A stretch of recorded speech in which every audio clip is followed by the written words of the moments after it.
வணக்கம் மக்களே, இது ஆச்சரியங்களின் அணிவகுப்பு 12 டக்கர். இன்னைக்கும் தமிழ் சினிமாவோட ஒரு ஃபேவரட்டான திரைப்படம் சின்னத்தம்பி.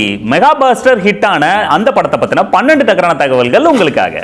சின்னத்தம்பி இதை கதையா பார்த்தா ஒரு சாதாரண கதை தான். ஒரு ஏழை அப்பாவி ஒரு பெரிய பணக்கார பொண்ணை லவ் பண்றாங்க. அவங்க அண்ணங்க கடுமையா எதிர்க்கிறாங்க. ஸோ இதை கடைசியில் சேர்ந்தாங்களா இல்லையா அப்படின்றது தான் கதை. ஆனா இதை ஸ்கிரீன் பிளேல இன்னைக்கு பார்த்தாலும் அந்த படம் ஃப்ரெஷ்ஷா இருக்க வைக்கிறதுக்கு ஒரு முக்கிய காரணம் பி வாசு அவர்கள்.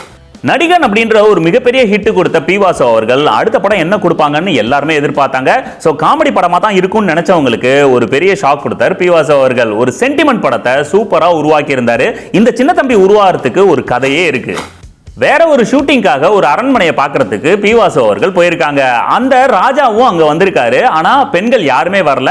ஜன்னல்ல இருந்து யாரோ எட்டி பார்க்குற மாதிரி இருந்திருக்கு. யாருன்னு கேட்டதுக்கு இவங்க அரண்மனை வீட்டு பெண்கள், இவங்க வெளியில வரமாட்டாங்க அப்படின்னு சொல்லியிருக்காங்க. அது மட்டும் இல்லாம அவங்க கோயிலுக்கு போறதுக்கு தனி பாதை இருக்கு, அந்த பாதையில வேற யாரும் போக கூடாது, அந்த மாதிரி விஷயங்கள்லாம் இவரு கேதர் பண்ணியிருக்காரு. இதை வச்சுதான் சின்னத்தம்பி அப்படின்ற அந்த கதைக்கு ஒரு கருவை அங்க பிடிச்சிருக்காரு.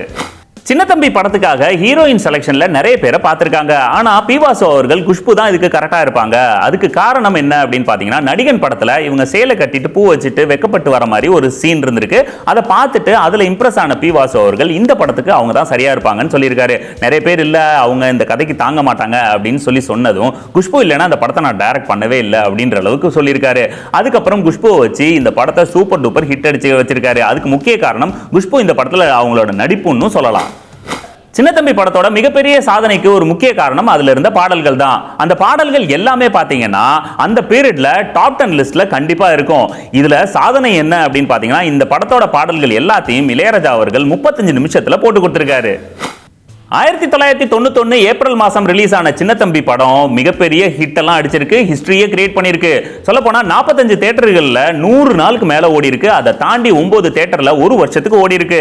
இதுக்கு முக்கியமான காரணம் அப்படின்னு பாத்தீங்கன்னா, நம்ம கண்ணக்குழியோட அழகா வெள்ளந்தியா நடிச்சிருந்த பிரபு அவர்களை சொல்லணும். இளைய திலகம் பிச்சிருப்பாரு.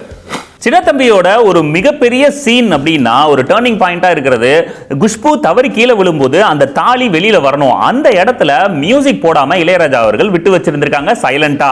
ஆனா பி வாசு அவர்கள் இந்த இடத்துல பில்டப் பயங்கரமா இருக்கணும், நிறைய மியூசிக் வரணும் அப்படின்லாம் சொல்லியிருக்காரு. எவ்வளவு சொல்லியும் இளையராஜா அவர்கள் அப்படியே பிளாங்கா இருக்கணும் அப்படின்னு சொல்லி ஆணித்தரமா சொல்லிட்டாராம்.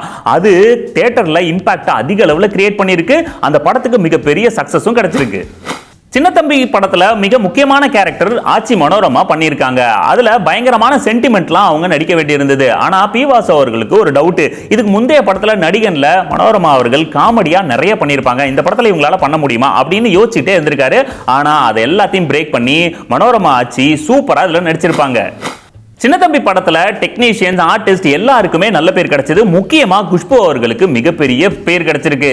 குறிப்பா அந்த ஷூட்டிங் நடந்துகிட்டு இருக்கும்போது குஷ்பு நடிக்கிறாங்க அப்படின்னு சொல்லிட்டு அவங்கள பாக்குறதுக்காகவே ரசிகர்கள் வண்டி எல்லாம் கட்டிட்டு வந்திருக்காங்க, சீர்வரிசை எல்லாம் கொடுத்திருக்காங்க. அதை தாண்டி இந்த படத்துக்கு அப்புறம் தான் குஷ்புவுக்கு கோயிலும் கட்டியிருக்காங்க. சின்னத்தம்பி படத்துல கண் கலங்குற மாதிரி சென்டிமெண்ட் நிறையவே இருந்தாலும் காமெடி பாமையும் அதுல போட்டிருப்பாரு கவுண்டமணி அவர்கள். படு பயங்கரமான வில்லன்களையும் கலாச்சிருப்பாரு. அதை தாண்டி அவரு மாலைக்கண் நோய் வந்த மாதிரி நடிச்சிருப்பாரு பாருங்க, இன்னைக்கும் சூப்பரா இருக்கும். தமிழ், தெலுங்கு, கன்னடம், மலையாளம்னு இந்திய மொழிகளை தாண்டி நேபாள மொழியிலையும் ரீமேக் ஆன சின்னத்தம்பி சக்க போட்டுச்சுன்னு தான் சொல்லணும்.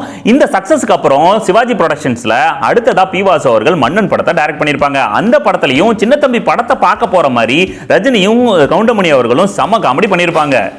நிறைய ஃபிலிம் இன்ஸ்டிடியூட்ல சின்னத்தம்பியை ஒரு பாடமாவே வச்சிருக்காங்க. லாஜிக்னு சீன்ல கேட்கும்போது லாஜிக் பார்க்காத ஒரு மேஜிக் தான் சின்னத்தம்பி அப்படின்னு எக்ஸாம்பிளுக்கு இதை தான் சொல்லுவாங்களாம். அந்த அளவுக்கு ஸ்கிரீன் பிளேவை டைட்டா பண்ணியிருப்பாரு சின்னத்தம்பி படத்துக்காக. சூப்பர்ல. ஓகே மக்களே, மீண்டும் சந்திப்போம். இது ஆச்சரியங்களின் அணிவகுப்பு 12 டக்கர் வித் மீ உங்கள் ஜேடி.